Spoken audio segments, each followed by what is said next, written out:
నమస్తే, welcome to icon politics. నేను మీ Surendra.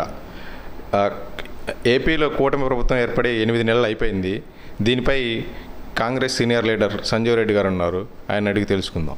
Sir చెప్పండి, కూటమి ప్రభుత్వం ఏర్పడి 8 నెలలు అయిపోయింది, ఎలా ఉంది సార్ 8 నెలల పరిపాలన? ఖచ్చితంగా మనం ఎలక్షన్ అయిపోయినప్పుడు ప్రజలు ఇచ్చినటువంటి తీర్పు చూసి మా బయట వాళ్ళందరూ కూడా చాలా సంతోషించాం. మేము కూడా డిబేట్లో వాళ్ళకి గ్రీటింగ్ చెప్పాం, ఆల్ ది బెస్ట్ చెప్పాం, అంతా చెప్పాం. 93% స్టేక్తో ప్రజాప్రతినిధులను గెలుచుకుని గవర్నమెంట్ ఫామ్ చేసింది. ఈ గవర్నమెంట్ ఖచ్చితంగా ప్రజల ఆశలు ఆకాంక్షలు నెరవేర్చుద్దని అందరూ భావించారు. మేము భావించాం, తెలుగుదేశం వాళ్ళు కూడా అందరూ భావించారు. అయితే 8 నెలలు అయినా కూడా ఈ అసలు అధికారంలోకి రావడానికి ముఖ్యమైన కారణాలు ఏంటంటే జగన్మోహన్ రెడ్డి గారి అస్తవ్యస్త పరిపాలన, దుర్మార్గ పరిపాలన, దోపిడీ పరిపాలన 50% కారణమైతే ఒక 25% వివేకానంద రెడ్డి గారి హత్య. అత్యంత దారుణంగా వివేకానంద రెడ్డి గారి హత్య అయితే ఏదైతే ఉందో 2 ఎలక్షన్లను ప్రభావితం చేసింది. అంతకుముందు జగన్మోహన్ రెడ్డి గెలవడానికి ఉపయోగపడింది, ఈ రోజున జగన్మోహన్ రెడ్డి ఓడిపోవడానికి ఉపయోగపడింది. ఎలా అంటే ఆ రోజున నారాసుర వధ అని చెప్పి చంద్రబాబు నాయుడు గారు చేతిలో కత్తి పెట్టి ఆయనే చంపించాడని చెప్పి ప్రచారం చేసి జగన్మోహన్ రెడ్డి గారు ఒకసారి సీఎం అయ్యాడు.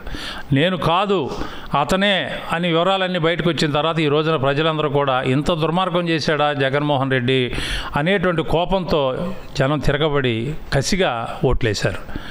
వీళ్ళ యొక్క చంద్రబాబు నాయుడు గారు సమర్థతగా పరిపాలిస్తాడు, పరిపాలనా దక్షుడు అని చెబుతున్నారు కాబట్టి ఆ పేరు కూడా కొంత ఉంది కాబట్టి అన్నీ కలిసి వచ్చి వనరులు అన్నీ కలిసి రాబట్టి ఇంత అనూహ్యమైనటువంటి విజయాన్ని వాళ్ళు సాధించి ఇంకో ముఖ్యమైన విషయం ఉంది ఇక్కడ.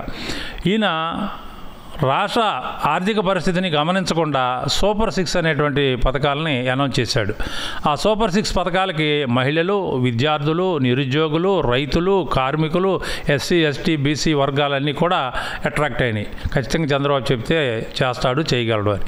ఎలా చేస్తాడు? 10 లక్షల కోట్లు అప్పు ఉందని ప్రజలు ఆలోచించలేదు, వాళ్ళు ఆలోచించలేదు, ప్రజలు ఓట్లేశారు, గెలిపించారు.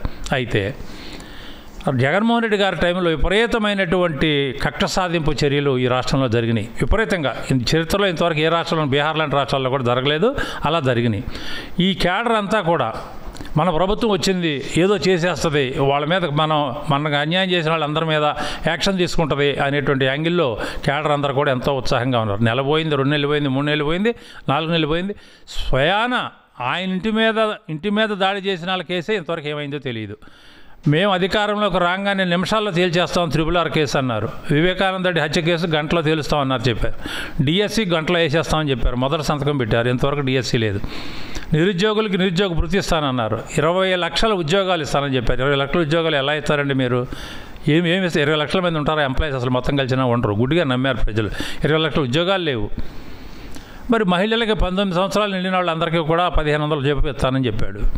మరి తల్లికి వందనం చెప్పి స్కూల్కి వెళ్ళే పిల్లలందరికీ కూడా 15,000 ఒక్కొక్కరికి ఇస్తాను, 2, 3, 4 ఎంతమంది ఉంటే అంతమందికి ఇస్తానని ఓదరగొట్టాడు చంద్రబాబు గారు.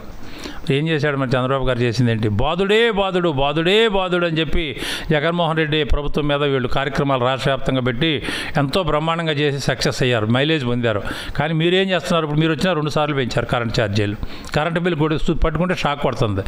మరి వేలాది కోట్ల రూపాయలు ప్రజల మీద వేసి చేస్తున్నారు. అసలు అన్నిటికంటే ముఖ్యంగా ఏంటంటే ప్రభుత్వానికి అధికారుల మీద, అంటే ప్రభుత్వం మీద పట్టు రాలేదు, ఇంప్రెషన్ క్రియేట్ అవ్వాలా. ప్రభుత్వం వీళ్ళ కంట్రోల్లో ఉందా లేదా అనిపిస్తుంది. ఇప్పటికీ జగన్మోహన్ రెడ్డి అవశేషాలు ఆయా ఆఫీసుల్లో, ఆయా కార్యక్రమాల్లో కనపడతా ఉంది.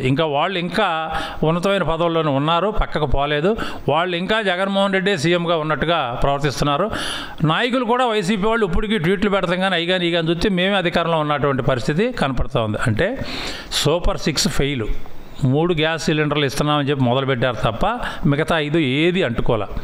మరి ఇంతమందిని మోసం చేసినట్టే కాదు, ఇటు రైతులను కానీ, విద్యార్థులను కానీ, నిరుద్యోగులను కానీ మరి మోసం చేసి, నీకు తెలియదా ఆ రోజున 10 లక్షల అప్పు ఉందని, 10 లక్షల కోట్ల అప్పు ఉందని చంద్రబాబు గారు తెలియదా? తెలుసు కదా, తెలిసే మీరు హామీలు ఇచ్చారు కదా, మేము ఇంత ఉందనుకోలేదు, ఇన్ని ఇప్పుడు చేయలేము, మేము వరుసగా చేస్తాం, ఒకటి చేస్తామని మన చంద్రబాబు గారు చేతులు ఎత్తేసారు.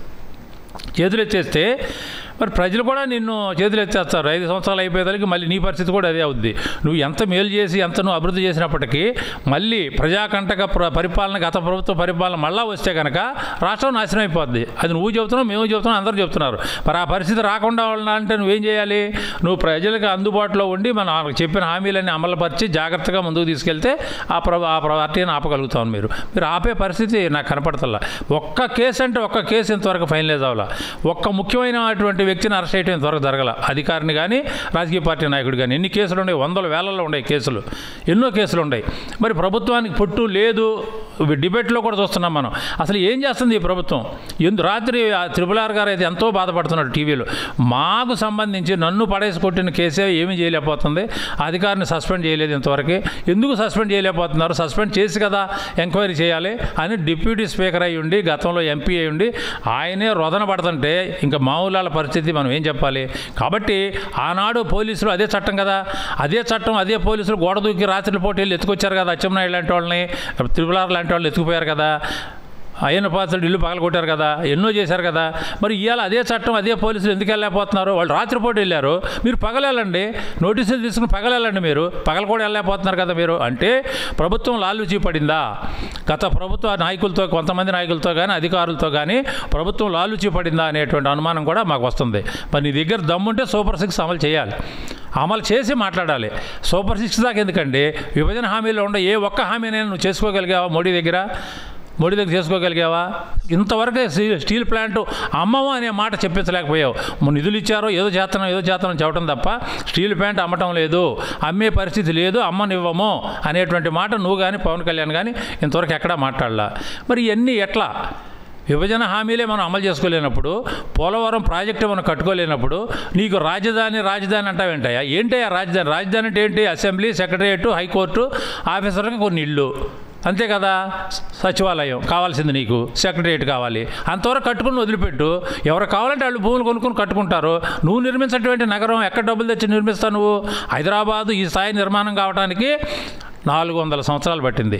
అదేవిధంగా పుంజుకుంటుంది అంతే. నేను కట్టాను హైదరాబాద్ అంటాడు. హైదరాబాద్ నువ్వు కడతావేంటయ్యా బాబు?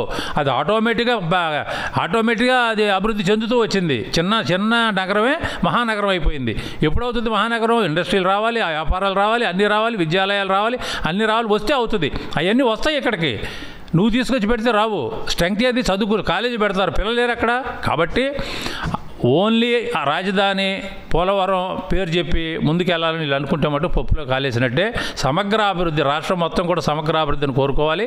మీరు ఇచ్చినటువంటి హామీలన్నీ ఫెయిల్ అయినటువంటి సూపర్ 6 మీరు ఏవైతే చెప్పారో వాటన్నిటిని అమలు చేస్తేనే ప్రజలు మిమ్మల్ని నమ్ముతారు తప్ప 8 నెలలకే మీ క్యాడర్ కూడా సప్పడిస్తున్నారు.